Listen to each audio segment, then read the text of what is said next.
Mike the Warhost here, and today we're jumping back to our Mythos faction coverage by talking about the Brotherhood of Belial. The Brotherhood of Belial is comprised of the members of the Augusta, Maine Police Department who inadvertently wiped out a cell of cultists dedicated to the Bat God in the middle of a ritual. They were looking for a criminal gang responsible for a rash of robberies and assaults in the sleepy town. After ruining the cult's ritual worship, Belial cursed the hapless police to exist in a limbo between twisted abominations resembling the denizens of Belial's realm and a darker reflection of their own personalities. While the Brotherhood has learned to live with their new gifts, they still find themselves as unwitting pawns in the greater Shadow War.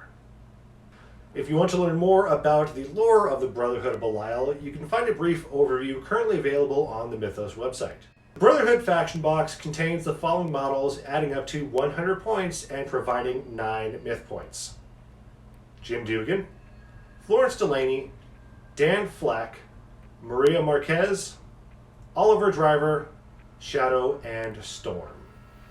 Jim Dugan is your faction leader and will function primarily as a supporting model while in the ready state, thanks to give orders allowing you to grant vigor to a friendly model nearby, and reassuring presence giving nearby models a bonus to sanity checks. A combination of a handgun and claws gives him a good amount of offensive capabilities, and regenerate helps him stay in the fight.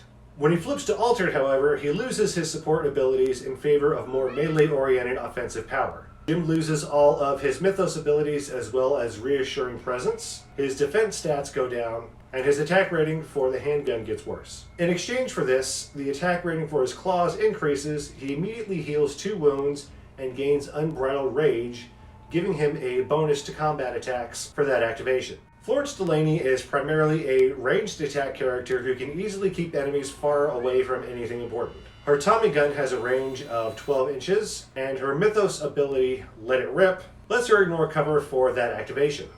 Undercover keeps her safe by forcing enemy models to get within 8 inches before she can become the target of an attack. Like her boss, Florence both loses some ranged effectiveness and gains melee effectiveness when she flips to altered. The attack rating for her Tommy gun drops, as does her ranged defense and access to Let It Rip and undercover.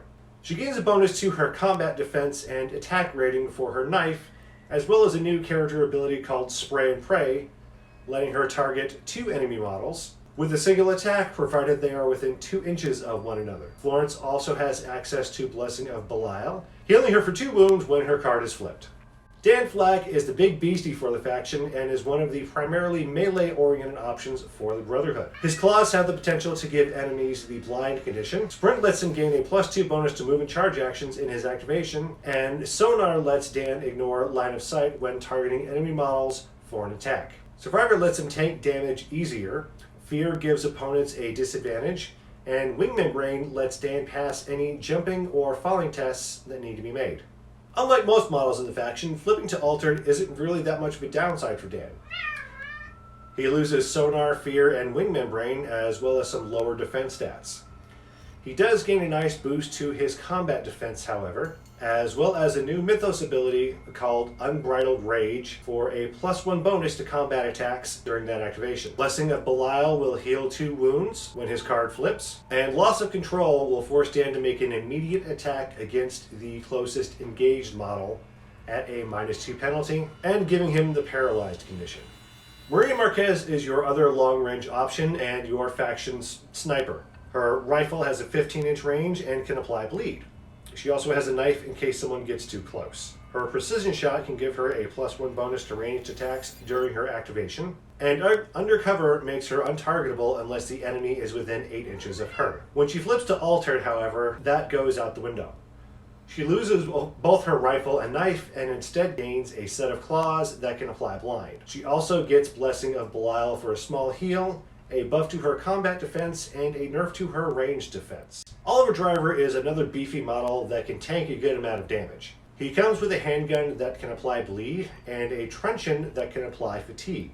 Cuff him also lets you apply fatigue to an engaged model. Tough as Nails lets him reduce incoming damage by 1, letting him take a bit more damage than most. His altered state is pretty similar to his ready state. There's the usual combat defense and melee weapon buff, ranged defense and ranged weapon nerf, as well as getting Blessing of Belial for a small heal. Storm and Shadow are the two faithful police hounds and have practically identical cards. The dogs have a bite attack that can inflict bleed, as well as a Mythos ability called Release the Hounds, letting them spend 1 myth point to get rerolls on dice for 1 combat action. Man's best friend forces models engaged with the dogs to attack them regardless of who else is in melee with them. Like Oliver, the dogs lose their Mythos ability when flipped to altered. Unlike Oliver, they do not get access to Blessing of Belial.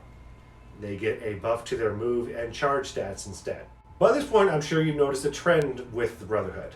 When they flip to altered, their range capabilities go down, but their melee capabilities improve. Unlike most factions, becoming altered isn't much of a downside for these guys, aside from Maria Marquez. Proper positioning will be key to using these guys effectively. Keep the ladies in the rear of the squad to provide some covering fire, while Oliver and the dogs move up the board. Keep Dan on one of the flanks for some rapid reaction if needed, and put Jim right in the middle to make the most out of reassuring presence until he hits his sanity limit and flips. Once a character flips, try to get them stuck in with either Storm or Shadow to keep the other alive, long enough to make use of their buffed melee stats. Well, that's going to do it for me today. Stay tuned for more Wild West Exodus, Mythos, Fog and Friction, and Dystopian Wars content in the near future, as well as some looks at Lost World Exodus in the not so near future. Maybe. At some point. Please? Alright, take care everyone.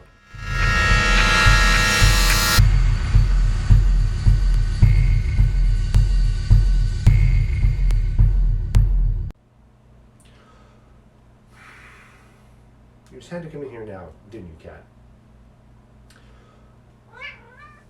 Shut up. You're not helping. All right, I can do this perfectly fine without all the color commentary down there. I know. Very interesting, isn't it? Stop. You're fine. You don't need more. I already fed you. Okay, you already ate. Stop trying to trick me to give you more food. You will survive.